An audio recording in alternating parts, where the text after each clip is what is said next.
নমস্কার সবাইকে, আমি শ্রেয়া। আশা করি আপনারা সবাই খুব ভালো আছেন।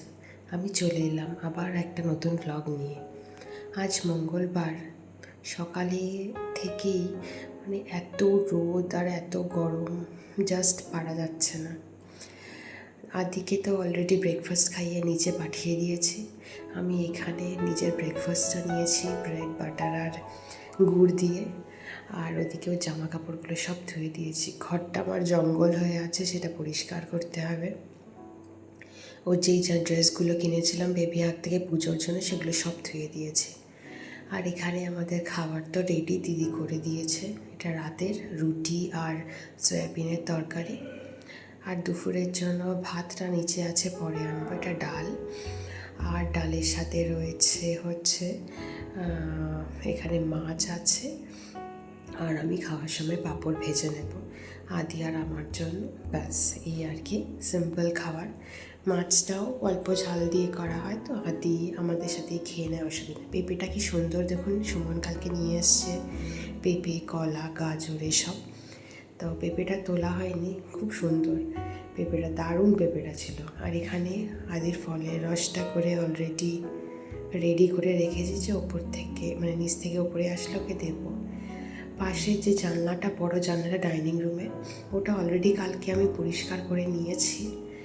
আর এই আর একটা যে সিঙ্গল জানলা ছিল, সেটাকে পরিষ্কার করার কি বাকি ছিল, তাই ভাবলাম আজকে করে নিই। একটা একটা করে করি, রোজ তো একটু একটু করে করলে আর কি সব হয়ে যাবে। তাই আর কি সব পরিষ্কার করে নিচ্ছি। কবে যে শেষ হবে জানি না। পুজোর আগে তো পুজোর আর কটা দিনই বা বাকি, আশা করি শেষ হয়েই যাবে। কি করব বলুন, একা হাতে সব সামলাতে হয়। তাও যে দিদি রান্না করে দেয়, তার জন্য অনেকটাই সুবিধা হয়। তারপর তো আমি স্নান টান করে নিয়ে আদিকে নিয়ে আসলাম। আমাদের দুজনেরই লাঞ্চ কমপ্লিট হয়ে গেছে। এবার তো বাসন টাসন ক্লিন করব, রান্নাঘরটা পরিষ্কার করব। তারপরে ভাবছি আদিকে নিয়ে একসাথে শোবো। একসাথে শুলে কী হয় বলুন তো, আমি সব ক্লিন করে একবারে আদিকে নিয়ে শুই। আদি একটু ততক্ষণ ওয়েট করে আমার জন্য। একটু হয়তো দেরি হয়ে যায়, কিন্তু একসাথে করে নিলে কি হয়, আমি একটু রেস্ট নিতে পারি। নাহলে আদিকে ঘুম পাড়িয়ে তারপরে সব কিছু গুছাতে না, ওই দিকে দিকে আদির ওঠার টাইম হয়ে যায়। আসলে সংসারের কাজের তো কোনো শেষ নেই, একটার পর একটা খালি মাথায় আসতে থাকে, এটার পর এটা করি, এটার পর এটা করি, শেষ আর হতে চায় না। তাই আদি ঘুমায়নি, ওটা মাথায় থাকলে বেশি কাজের মধ্যে এনগেজ হবো না। টুকটাক যেইটুকু দরকার সেইটুকু করে টুক করে আদিকে নিয়ে শুয়ে পড়বো। তাই আর দেখুন কি বলছে আদি।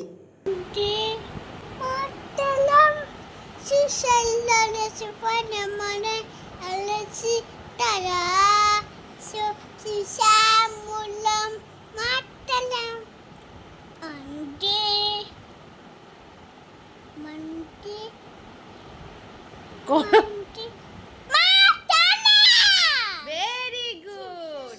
এবার প্ল্যানেটস এর নামগুলো বলো তো। মার্কারি বলো। Venus, Earth, Mars, Jupiter, Jupiter, Saturn, Venus, Neptune. Very good, ইয়ে। গান শুনিয়ে দাও, ফুলে ফুলে ঢলে ঢলে। করবে না, প্রথম থেকে করো। ফুলে টলে টলে পড়ে তুই পানিন টু বাই টুন টুন হিলাল্লা টুলি টলানে টলে আসা পি টু থ্রি পাটুন সি টু সি পি টু থ্রি পাটুন সি টু সি টু টু কাই জিনিসানে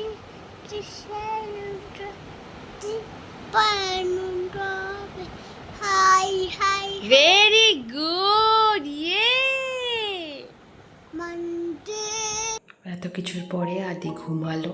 তারপরে বিকেলে উঠে ওকে খাইয়ে দাইয়ে দিয়েছিলাম। আমাদের লাল লাগছে কেন জানেন? বলি না, জানলাগুলো দিয়ে বেডরুমে প্রচণ্ড রোদ আসে, তাই জন্য বেড কভার পর্দার উপরে বিছিয়ে রাখি। ওর জন্য লাল একটা শেড পড়েছে, তাই পুরো লাল লাগ। আদি তো অলরেডি নিচে চলে গেছে বিকেলবেলায় খাওয়া দাওয়ার পরে। আমি এখানে আদির আলু সিদ্ধ দেবো বলে ওটা রেডি করছি। আর আদির পরের দিনের মাছের ঝোলের জন্য যে সবজিগুলো লাগবে, আলু, গাজর, পেঁপে, সেগুলো পরপর কেটে নেব। আর এই টুকটাক বেশি কাজও ছিল না আজকে, মোটামুটি আদিরটা করবো। আর এই পেঁপেটা কাটছি, দেখুন পেঁপেটা এত ভালো ছিল না, বেশ ভালো ছিল পেঁপেটা, দেখেই বোঝা যাচ্ছিল খুব ভালো পেঁপেটা। আমি পুরো আর মানে বেশ সাইজটা কতটা ক্যামেরাতে ধরা পড়ছে জানি না, সাইজটা বেশ বড়। প্রত্যেকটা এরকম টুকরো টুকরো করে আমি আর কি এয়ারটাইট কন্টেনারে তো রেখে দিই, আপনারা জানেনই। টুকরো না করলে তো অত বড় পেঁপেটা এয়ারটাইট কন্টেনারে রাখা সম্ভব না।